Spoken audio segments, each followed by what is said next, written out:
Salut tout le monde et bienvenue dans cette nouvelle vidéo boxe anglaise sur Fight Minds. Petite vidéo news très rapide.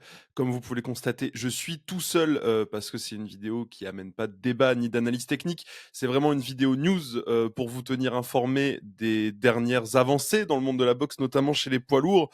On vous en a pas mal parlé avec Chris, vous le savez, de cette histoire d'IBF, Usyk, Undisputed, pas Undisputed, IBF vacante, pas vacante. Il y a eu pas mal de rebondissements ces derniers mois à ce sujet. Bon, là aujourd'hui, donc le 26 juin, nous avons enfin eu le fin mot de l'histoire.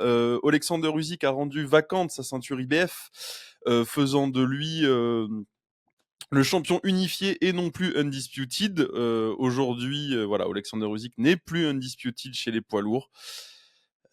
Bon, c'est triste, on en pense ce qu'on veut, mais voilà, c'est Usyk qui la rend vacante de lui-même. Je pense que c'est pour couper l'herbe sous le pied à l'IBF, qui de toute façon lui aurait enlevé, puisque l'IBF faisait une grosse pression là-dessus. Eddie Hearn à leur côté, évidemment, puisque l'idée étant que le combat qui a été donc officialisé aujourd'hui entre Anthony Joshua et Daniel Dubois, qui aura lieu le 21 septembre à Londres au stade Wembley, donc devant 90 000 personnes, que ce combat soit pour la ceinture IBF. Donc ça y est, ça a été officialisé.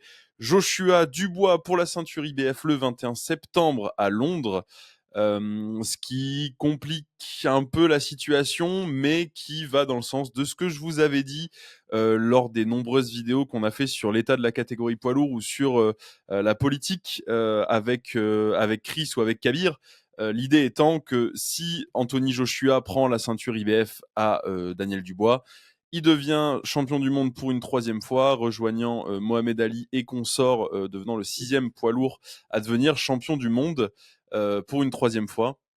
Bon, c'est évidemment plus compliqué que ça parce qu'il y en a qui ont été champions linéaires 3 fois. Joshua, pour l'instant, n'a toujours pas été champion linéaire.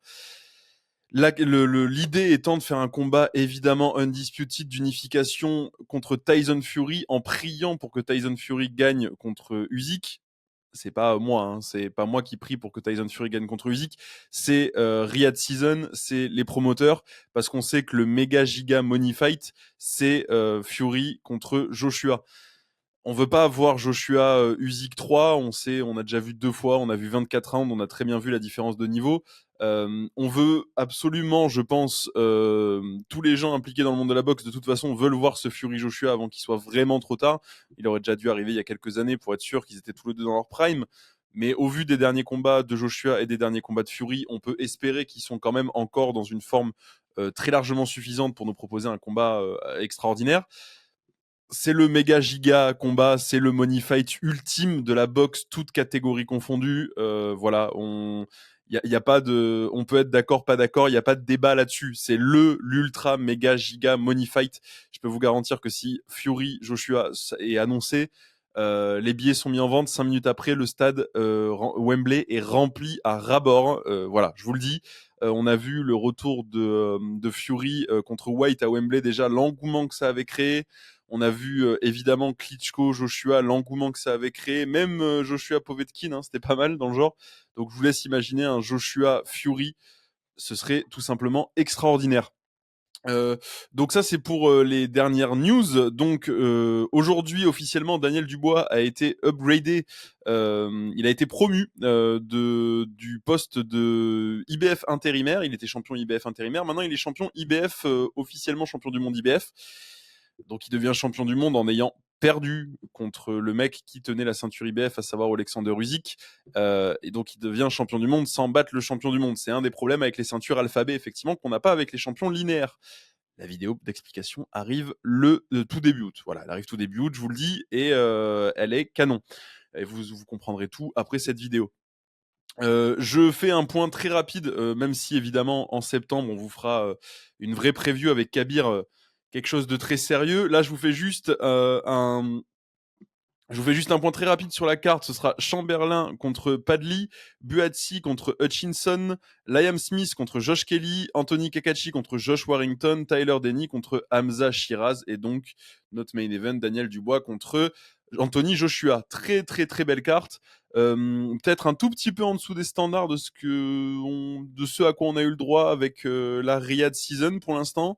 Mais une très belle carte parce que beaucoup de combattants anglais, d'ailleurs quasi exclusivement des combattants britanniques, si je dis pas de bêtises.